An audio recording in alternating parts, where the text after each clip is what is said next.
All right, guys, welcome back into another NBA DFS video. My name is Polzin with 9 to 5 Sports. Gonna be getting into this big 10-game slate on Wednesday, 10-26. Obviously, with it being a big slate, there could be a lot of slate breaking news that comes before lineup block or during lineup block, after lineup block, like yesterday happened. And that's something I do want to remind you guys about.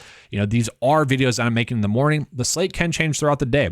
Shai ended up being active, and because he was active, that made Dort, who I was really high on yesterday, be a play in which wasn't that good. Okay, and that's kind of the issue with NBA DFS, and that's kind of the issue with putting out an NBA DFS video in the morning. I feel like most of you guys know that, but for maybe those people that are coming over from my NFL or PGA videos, I just want to remind you guys that, or tell you guys that, yes, NBA DFS does change throughout the night, okay? Most of the time, the top plays in the morning are still going to be the top plays. The issue comes when you're targeting top plays that also are top plays because there's an injury. And I'll tell you guys right now, like Dennis Smith Jr. is a play that I like. Obviously, he was on the cover. Terry Rozier is doubtful, and that's why I like him. So we could see that potentially be a play in which we need to monitor. If Terry Rozier is active, that makes Dennis Smith Jr. a little bit less intriguing. One other thing I want to call out as well, I didn't touch on Jalen Green or Kevin Porter Jr.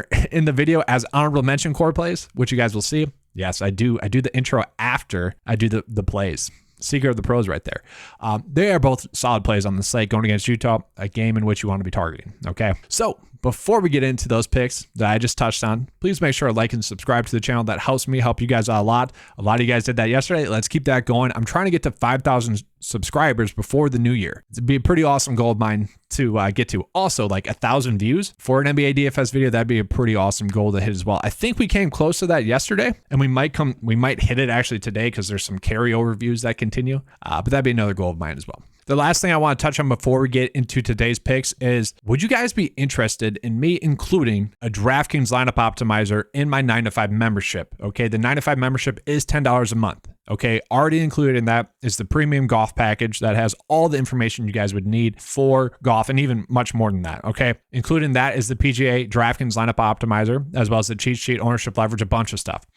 We have the NFL DFS cheat sheet, as well as the NFL DraftKings lineup optimizer. Right now, the only NBA DFS tool that I have is the NBA DFS cheat sheet. With a lot of you guys liking the coverage, I was curious if you guys would want me to include that in there as well. I'm going to need a lot of love for you guys, though, to include that. So let me know in the comment section below if that is something that you guys would want included in the $10 membership. It would just be for DraftKings. So I want to make that clear. Okay. All right. Let's get into the top picks for today.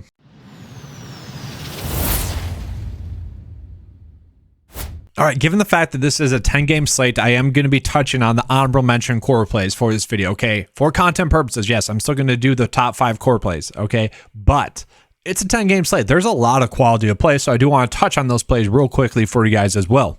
So I do actually really like Jalen Brunson because, well, he's going to be going up against a player that I think is going to be a core play on the slate, Dennis Smith Jr. I'll touch on that later on, but the fact that Jalen Brunson is going to be matched up against him, that's highly appealing to me. That is a matchup. We know Dennis Smith Jr. is just not a good defender. Okay, so Jalen Brunson should be a strong play. Jalen Brunson, the minutes should be there. Shot attempts should be there.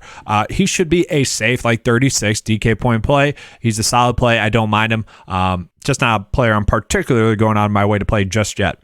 Cole Anthony should be a strong price point play as well. If he does get some more minutes, then he could potentially break the slate. The problem with him is right now he's only getting about 30 minutes per game. Could he get to 38 DK points like he did 2 games ago? He certainly can. Jalen Suggs is out, which makes him a little bit more appealing of a play. If you find yourself needing a guard play at 6.1, he is certainly a quality play for you. I also do really like Trey Jones, who was going against the Minnesota Timberwolves, a matchup in which we just saw. Okay, he was able to score 34 DK points in that game while going 3 for 10. Okay, that is pretty bad. He only had 8 actual points. Okay, if he gets double-digit points like he had, previous to that, his lowest point total was 14. Okay, so he was able to contribute other ways, and at 5.5, that's a very cheap price point. So he's another player that you could be looking at as well. In that same game, Josh Richardson is going to hold some value with Devin Vassell. I'm butchering that name a little bit, but with him out, Josh Richardson could sneak into some more minutes. Okay, the issue is I don't feel like the minutes are guaranteed. Now, obviously, if he's starting or something, then we would love that. Okay, that's the news that I want to hear is that he's starting. Okay, but we can see, guys, 17 minutes in the last game, was able to score 16.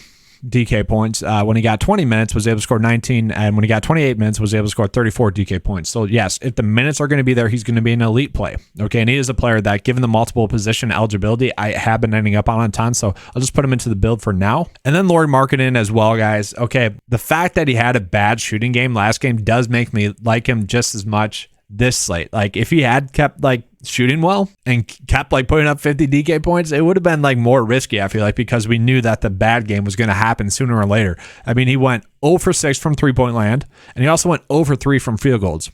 He didn't have any assists. He had only 6 rebounds. Like, it was just a bad game. It's pretty clear to see that. This is still a high over and under game, still a game in which you want to be targeting. And because he had a bad game, his price point is still lower than it should be, relatively speaking, given how well he had played previously. So he's still a player that I'm going out of my way to play. Just not exactly a core play. All right, so going to be starting off with Jabari Smith. I like Jabari Smith a lot on the slate, just given the fact that we do have him as a power forward and a center eligibility play. That to me is intriguing. Jabari Smith also last game saw 34 minutes with Sengun out, who is going to be out in this game as well. So we should be getting those center minutes for Jabari Smith, who's able to put up 42 DK points in that game. Obviously, Kelly Olynyk, Lauri Markkanen, and also Jared Vanderbilt weren't able to stop Jabari Smith. But it is a good price point play. And he was 1 rebound away from getting a double-double in that game as well. 6.5. Yes, there is some risk at that price point, but at the same time, I do think he's going to have the same quality of game that he had last game. It is risky, and that's why I have him at number 5. You could find some other center/power forward plays as well. That's another issue that I have with him, but should be a strong play for you in a game in which you want to be targeting. And then I did mention Dennis Smith Jr. would be a core play for me on the slate. 6K is a cheap price point, relatively speaking. Okay. Dennis Smith Jr. did get 34 minutes in the last game, which, intriguing. With Terry Rozier looking like he's going to be out, and that's the big one. We need to just make sure.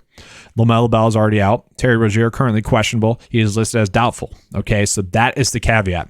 Kind of like last night with the Dort stuff. Dort was only a very solid play because Shai was going to be out. Okay, so I feel like that's the same thing with Dennis Smith. Like, he is a very solid play because it's looking like Terry Rozier is going to be out. And if he is out, Dennis Smith Jr. comes into a significant role. He gets a 12% bump in usage with Rozier off the court, and he's seen 11 DK points more per 36. So that's highly intriguing to me. So at 6K, we like that. And then from there, Tyler Hero, guys. Tyler Hero is still very cheap, okay? He is producing at a great rate right now. We've seen like 3 out of his 4 games thus far have been great results. Results that we would absolutely take at 6.9 still, okay? And the one game in which he struggled, he only saw 22 minutes, and that's because he got into foul trouble, okay? Still had a great game. Still had 32 DK points. He has been a strong price per minute player this whole season, okay? I'm not going to shy away just because Miami should be able to beat Portland in this game. We get multiple position eligibility as well. 6.9, I still love him as a play, and I'm going to continue to roll with him until he kind of lets us down. Should be a strong play again. Okay, so the top 2 core plays are kind of just obvious core plays, I think, on the slate.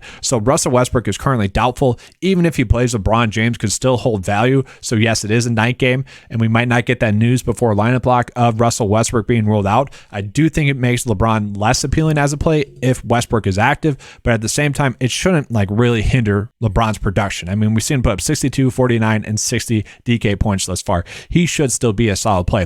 So the fact that we could potentially get 50 DK points at 10K, I like that a lot. And just like kind of comparing LeBron to maybe Giannis, like, yes, we're probably getting 60 points from Giannis, but is that price discount enough? I think the price discount is enough to go with LeBron over him. Kevin Durant, same thing. Like, I would much rather just play LeBron. And then my top court play on the slate is going to be Donovan Mitchell. Okay, with Darius Garland still out, we saw Donovan Mitchell have a great game in the last game against Washington. Was able to put up 56 DK points, which was his 3rd straight 50 DK point night. Okay, the minutes have obviously been there for Donovan Mitchell, and I think they'll continue to be there for him. He should be a strong play. It wouldn't be shocking to see him get 50 DK points once again. Obviously, you're paying up 9.5 for him. That is what you're expecting. You're expecting him to shoot the ball around 20 times. You're expecting him to get a lot of assists. You're expecting him to get some rebounds, okay? That is what we need from him for sure. And I will say 9.5, it is starting to get risky there, but I do think he's going to be a very strong play. Let's just say we're locking in 40 to, let's just say 60 DK points for Donovan Mitchell on this slate. Then obviously, guys, like, we don't have enough salary left over to make this specific build work, so we'd have to find some value elsewhere. Maybe you have to go off of LeBron or something. I don't particularly like that, but you could. So instead of going with LeBron for now, like I do want to find a way to fit him into my builds, but for now we'll go Trey Jones, okay, at the guard spot. I think he's going to give us 30 DK points on the slate, and then we have 5.2 left over. Let's see who we can fit in there. Maybe Vanderbilt. I'm fine with him as a play. Like if he gets 30 minutes, again, he should be able to get 30 DK points. Even if he only gets 25 minutes, he should be able to get to around 30 DK points. Obviously had 34 DK points in the last game, had a double-double. Not a bad play. Like we'll put him in there for now, try to figure it out. By lineup lock. But that's all I have for you guys for this video. Hopefully you guys enjoyed it. Make sure to let me know in the comment section below about the NBA lineup optimizer. If that is something you guys would want as NBA DFS members that would be included in the $10 membership, let me know. Okay, we already have the DraftKings lineup optimizer for PGA and NFL. If enough people are interested in that, that is something I can include in the 9 to 5 membership as well. Okay, let me know if that's something you would like. All right, thanks for watching, guys. Please like and subscribe. That helps the channel out. And as always, guys, let's keep cashing.